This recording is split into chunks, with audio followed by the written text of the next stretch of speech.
एक बार श्री जी महाराज ने कहा, भगवान के रसिक कीर्तन गाते गाते यदि मन केवल भगवान के स्वरूप में ही रस पाए तो यह ठीक है, लेकिन यदि भगवान के स्वरूप के बिना किसी अन्य विषय में रस मिलने लगे तो यह बड़ी कमी है।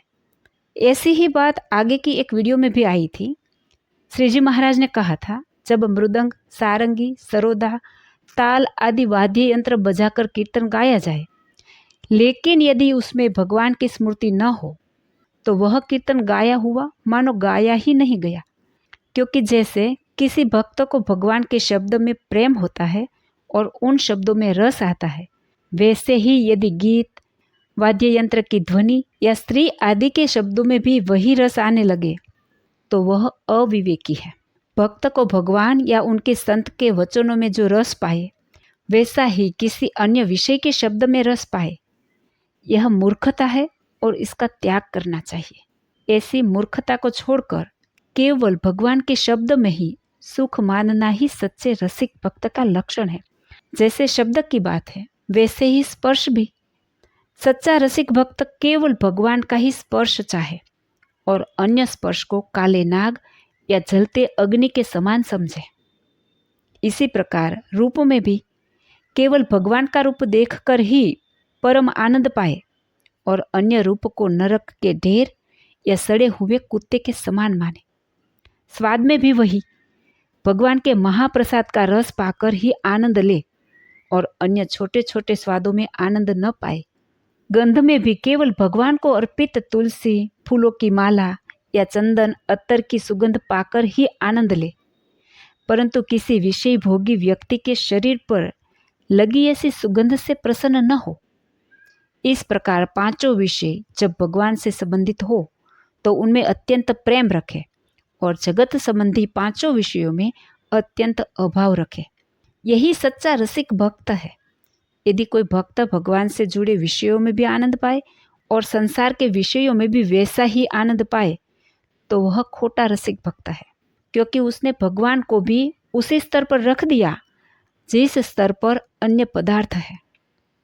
भगवान तो खोटे नहीं है, पर उसका भाव खोटा है, क्योंकि माइक विषय तो तुच्छ, सामान्य और नाशवंत है और भगवान तो अविनाशी है, सर्व जीव का कल्याण करने वाले हैं, दिव्य है। ऐसे तुच्छ और नाशवंत माइक विषयों के स्थान पर भगवान को रख दिया, इसीलिए उसका भाव खोटा है।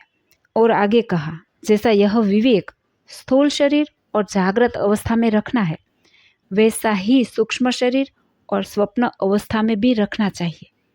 समझने जैसी बात है। यहाँ पर क्या कहा गया कि जैसे हमें चलते फिरते, खाते पीते ऐसी जागृत अवस्था में भगवान का ज्ञात है, लेकिन जब स्वप्न अवस्था में, तब तो हमें कुछ भी ज्ञात नहीं होता है। मैं कौन हूँ, कहाँ हूँ, ऐसा कुछ भी ज्ञात नहीं होता है।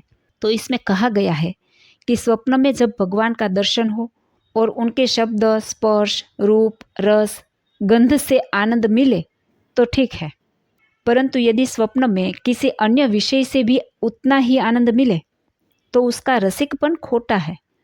सच्चा रसिक भक्त वह है जो स्वप्न में भी केवल भगवान से ही आनंद पाए और अन्य विषयों से घृणा करे। ठीक है, जब केवल भगवान का ही चिंतन रहता है और चिंतन करते करते शून्य भाव आ जाता है तो उस अवस्था में भी भगवान की मूर्ति के बिना न पिंड दिखाई देता है न ब्रह्मांड। फिर उसी शून्य में भगवान की मूर्ति का प्रकाश प्रकट होता है। इस प्रकार केवल भगवान के स्वरूप में ही प्रीति होना, यही पतिव्रता भक्ति है। फिर आगे श्री जी महाराज ने कहा, जब तुम रसिक कीर्तन गाते हैं तब हम आंखें बंद कर यही विचार करते हैं और हमारे विचार में भगवान के अतिरिक्त कुछ ठहर नहीं सकता। भगवान के स्वरूप में हमारी प्रीति इतनी प्रबल है कि यदि बीच में कोई विषय आ जाए तो उसका सिर कट जाए, ऐसा हमारा दृढ़ निश्चय है। आप लोग जैसे कीर्तन जोड़ रखते हैं, वैसे ही हमने भी यह विचार जोड़ रखा है और आज आपके सामने कह दिया। ऐसा श्री जी महाराज ने अपना बहाना देकर भक्तों को उपदेश दिया। जय श्री स्वामीनारायण।